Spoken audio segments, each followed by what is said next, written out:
नमस्कार, आप देख रहे हैं बिजनेस टुडे बाजार और मैं हूं हर्ष शर्मा।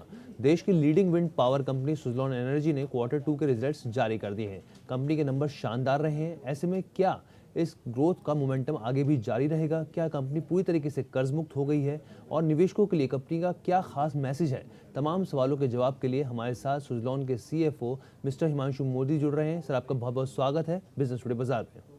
धन्यवाद। तो चलिए सवाल जवाब का सिलसिला शुरू करते हैं। सर, मेरा सबसे पहला सवाल होगा आपसे, अगर साल दर साल के आधार पर देखें यानी वाई बेसिस पर देखें तो कंपनी के नेट प्रॉफिट की बात की जाए तो वो करीब डबल के आसपास है। एबिटा की बात करें तो वहाँ पर भी बहुत अच्छा जंप है, 32% की बढ़ोतरी देखने को मिली है। ऐसे में कौन से फैक्टर्स हैं जिन्होंने इन नंबर्स को सपोर्ट किया है? तो हर्ष, अगर हम जो first half of this financial year से कंपेयर करें पिछले साल को, तो हमारी नेट प्रॉफिटेबिलिटी करीब कंसोलिडेटेड 230 करोड़ की रही है पैट लेवल पे, जो कि पिछले साल करीब करीब 20 करोड़ की थी। तो that is been a substantial increase जो हुआ है, जो कि बैलेंस शीट पे जो हमारा कर्ज था वो रीपे करने की वजह से। तो हमने अगस्त में एक QIP इशुएंस किया 2000 करोड़ का, जिसकी वजह से हम अपनी बैलेंस शीट पे जितना भी कर्ज था वो बैंकर्स को रीपे कर पाए हैं। एंड उस वजह से हमारी इंटरेस्ट कॉस्ट सब्सटैंशियली रिड्यूस हो चुकी है। इंटरेस्ट कॉस्ट हमारी जो Q2 में थी वो करीब 30 करोड़ की इंटरेस्ट कॉस्ट थी। And H1 this financial year की करीब 90 करोड़ है। सो वो इंटरेस्ट कॉस्ट सेविंग की वजह से यू आर सीइंग कि नेट प्रॉफिट पे काफी बढ़ोतरी हुई है। अगर EBITDA की बात करें, ऑपरेटिंग परफॉर्मेंस की, तो मार्जिन्स में भी काफी इम्प्रूवमेंट हुआ है। लार्जली उसका कारण है कि जो हमारी कंट्रीब्यूशन मार्जिन है या कॉस्ट ऑफ गुड्स है, उस पे हम लोग ऑपरेशनल परफॉर्मेंस अब लाने का फोकस किया है। तो खर्चों को कंट्रोल करके कैसे उसको प्रॉफिटेबिलिटी में ट्रांसलेट किया जाए, मैनेजमेंट का फोकस अभी वो है आने वाले कुछ दिन। ठीक है सर। मेरा अगला आपसे सवाल रहेगा, मैं थोड़ा कंपनी के ऑर्डर्स पर विस्तार से आपसे चर्चा करना चाहूँगा। पहला ये कि अभी अभी तक कंपनी के पास कितने ऑर्डर्स हैं, दूसरा ये कि कितने पाइपलाइन में हैं, और तीसरा कितने एग्जीक्यूट हो चुके हैं। अगर आप सर विस्तार से हमारे व्यूअर्स को बताएं। तो अभी कंपनी के पास करीब करीब 1600 मेगावाट के कंफर्म्ड ऑर्डर्स अवेलेबल हैं, जो कि आने वाले 18 महीनों में हमें एग्जीक्यूट करना है।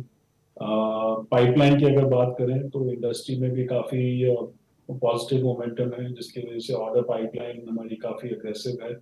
ऑब्वियसली जैसे जैसे ऑर्डर फाइनलाइज होंगे हम स्ट्रीट में वो अनाउंसमेंट करते जाएंगे। ये अगर हाफ ईयर की बात करें तो हमने करीब 270 मेगावाट की डिलीवरीज की हैं ये साल में, सितंबर में। ठीक है सर। अच्छा सर, आपके डेट को लेकर हमेशा से मार्केट में चर्चा बनी रहती है, हालांकि आपने इसका जवाब हमें दिया है, लेकिन मैं एक बार फिर से इस चीज़ पे पूछना चाहूँगा आपसे कि क्या आपका QIP का जो पूरा प्रोसेस था वो सक्सेसफुल रहा है और अब आप पूरी तरीके से कर्ज मुक्त हो चुके हैं? जी बिल्कुल। तो जब हमने 2000 करोड़ का QIP किया था अगस्त में, पहली बात तो वो QIP को काफी एंथुजियास्टिक रिस्पांस मिला। काफी निवेशक ने उसमें पार्टिसिपेट किया, काफी बड़े इंस्टीट्यूशंस ने पार्टिसिपेट किया। जी। एंड वो जो 2000 करोड़ है वो पूरा कर्जा रीपे करने में, और उसके बाद जो कैश बचा है वो कंपनी पे वर्किंग कैपिटल के लिए उपयोग किया गया है। तो उस प्रोसीड से हमारी जो बैलेंस शीट है सितंबर 2023 की, वो एकदम कर्ज मुक्त हो चुकी है।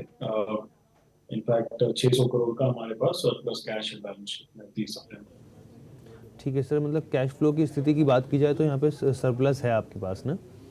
जी। ठीक।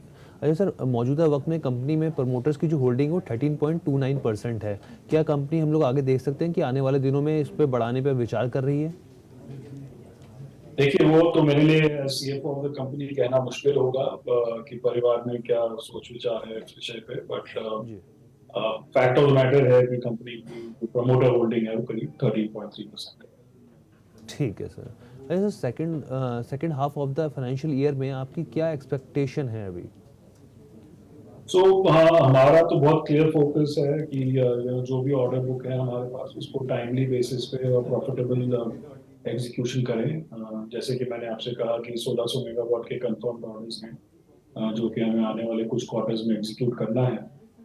तो प्योरली ऑपरेटिंग परफॉर्मेंस पे, क्योंकि जैसे आपने सही कहा कि जब भी सुजलॉन की बात करें तो खाली कर्जा है कितना है, वो सबसे पहले सवाल आते हैं। नाउ आफ्टर द QIP अब वो सवाल हमारे पीछे रह गया है, तो गोइंग फॉरवर्ड फोकस खाली ऑपरेटिंग परफॉर्मेंस पे रहेगा। जी। अच्छा सर, ये व्यूअर्स और निवेशक के लिहाज से भी मैं समझना चाहूँगा कि कंपनी क्या कुछ नए डेवलपमेंट प्लान्स पे काम कर रही है? मेरा मतलब ये है कि कुछ नई डील्स, एक्विजिशंस या कोई नए स्पेस में एंट्री करने जा रही हो? नहीं, अभी तो फिलहाल नहीं। जैसे कहते हैं कि वो मतलब घोड़े की आंख की तरह हम बस आने वाले कुछ क्वार्टर्स ऑर्डर्स एग्जीक्यूट करेंगे, नए ऑर्डर सिक्योर करेंगे। Don't want to get distracted, हमें यहाँ वहाँ नहीं देखना है, प्योरली ऑपरेशनल परफॉर्मेंस पे हमारा जो बिजनेस है टर्बाइन मैन्युफैक्चरिंग और उसकी O&M का, उस पर फोकस रख के हमें आगे बढ़ना है। अच्छा, मेरा आखिरी आपसे सवाल रहेगा सर कि सभी निवेशकों और शेयर होल्डर्स के लिए अगर आप कोई मैसेज देना चाहें? नहीं, I mean thank you very much. I think share holders, हमने पिछले साल एक राइट्स इशू किया, फिर अभी QIP किया, तो बहुत क्लियर मैसेज है कि निवेशक शेयर होल्डर्स वो कंपनी में उसकी टर्न अराउंड स्टोरी में कौन सारे निवेशक उसके हिस्सेदार बने हैं और हैं। सो हमारी बस as management and custodian of the share holder यही हमारी जिम्मेदारी है कि इसको हम बखूबी निभाते रहें। ठीक है मिस्टर मोदी, आपको बहुत बहुत धन्यवाद बिजनेस टुडे टेलीविजन से जुड़ने के लिए, और एक बार फिर आपके अच्छे नंबर्स के लिए आपको बहुत बहुत बधाई। धन्यवाद। वीडियो पसंद आया तो हमें लाइक, कमेंट, शेयर और सब्सक्राइब जरूर करें।